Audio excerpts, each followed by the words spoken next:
to Creative Manifestation. I wanted to share my fitness journey. There's a lot of fitness gurus really out there. I'm not claiming to be that. My only experience is the experience I've had.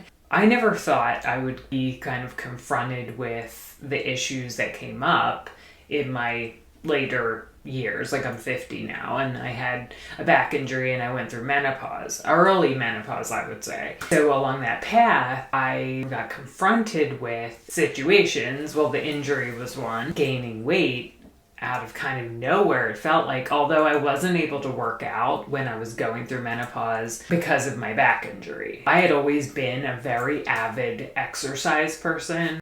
Like, I was obsessed with running for a long time. I had this mindset that I had to run to be in shape. That was my main form of exercise that I did that kept me in shape. I've had multiple Pilates machines. So I've probably had a Pilates machine for like 30 years. During this menopausal situation, I gained probably about 15 pounds. I wasn't able to work out, as I said.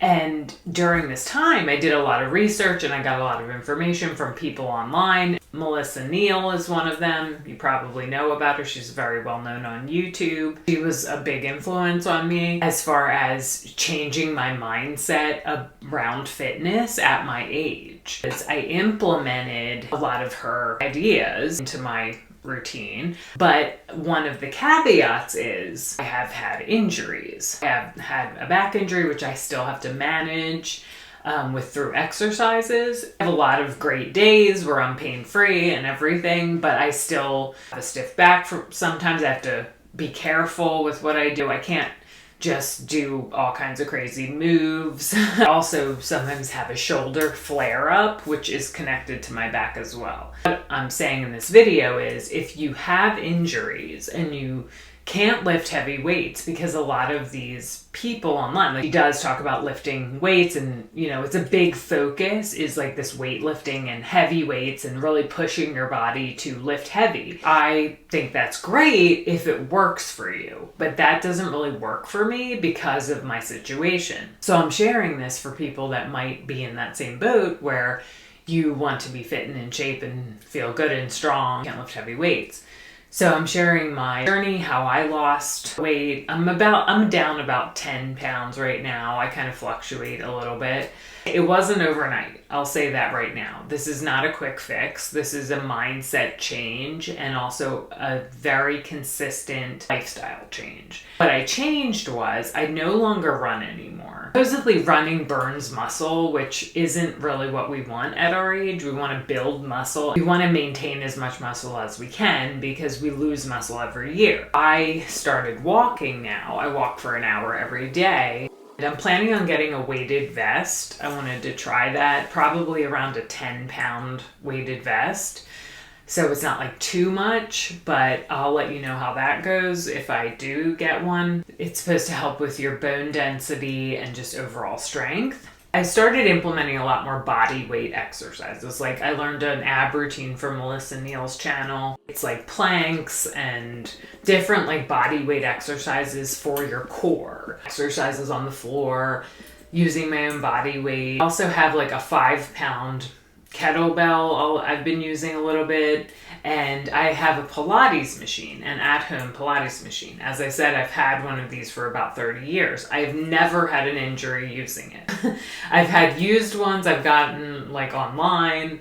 The one I have now is one I bought on QVC probably like 12 years ago, maybe more. And I just did like a payment plan for it, but I forget how much they are now. I can link my Pilates machine in the description below if you're interested in checking it out. But I absolutely love the machine. I feel like it's the best workout equipment to own because it works your entire body.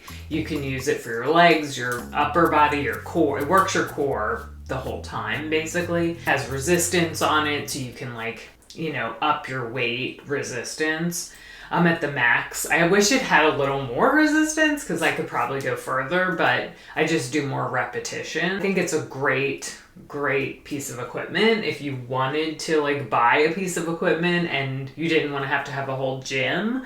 I recommend the Pilates machine. It's Aero Pilates. The other thing I've been trying to implement is my diet, tracking my food. I have to track my food.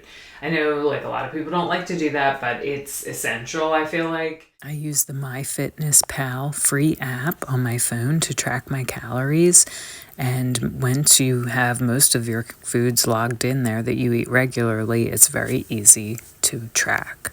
1,400 calories a day. I can't eat really more than that. 14 to 15 is my kind of sweet spot, but I do tend to like to have like a day or two off. So really 1,400 is better for me. Because I do like to like sometimes have like a splurge type day. I read a book years ago. It was like saying that's a good thing to do because then you increase your metabolism when you have those days of extra calories. But the only downfall is if you don't have the discipline to get back on the plan, then that can sort of be a sabotaging thing. Increasing my protein has been another thing I'm trying to focus more on. I'm not crazy about it, I'm not tracking every macro or anything, but I do try to eat more protein. I'm a vegetarian, so this can be a little challenging as well. I do eat tofu and soy products, so if you have a problem with those, then that wouldn't work for you, but like I eat tofu and soy and I eat eggs. Those are my, I would say, main sources of protein, and do eat beans, chickpeas, that type of thing, and a lot of vegetables and fruit as well, and I'm gluten-free, so I eat rice a lot. Like at night I'll have rice, and that's another thing that Melissa Neill talks about is you don't want to not eat carbohydrates. Like you really want to eat some because it's good for building muscle actually. But I try not to overdo them. Like if I'm having, I'll probably have like 2 different carbohydrates in a day, and I don't count vegetables and fruits as a carbohydrate unless they're like potatoes or corn or something. Green leafy vegetables I don't count as carbohydrates, even though they are, but I don't count them. I used to drink Oatly, an oat milk brand, but it has oils in it. And so I switched to soy milk, which is just straight soy milk, and there's no oils, and it has protein as well. So my first meal of the day is soy milk, basically, because I drink multiple beverages in the morning. It's like my favorite thing. I drink like matcha lattes, and I do drink coffee, and I have like lattes with the soy milk, and sometimes I'll do cacao and I'll add the soy milk to that. That's my breakfast, really, is like soy milk, which probably sounds like not that satiating. I'm fine with it because I'm kind of comfortable with like intermittent fasting.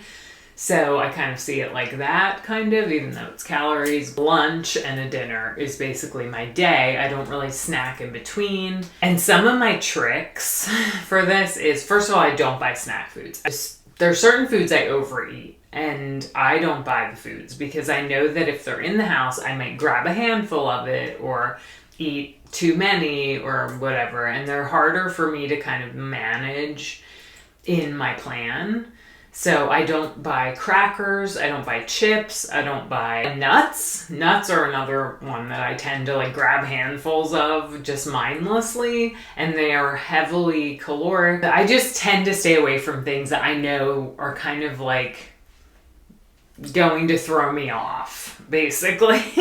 And I feel like simplifying your diet is really key. It's a key thing. I mean, not when it comes to vegetables and fruits, because you're not going to like overeat on those. Do that, but the point is those fast food like processed things like crackers, cookies, those things I don't buy. My husband buys his own snacks. I don't touch them.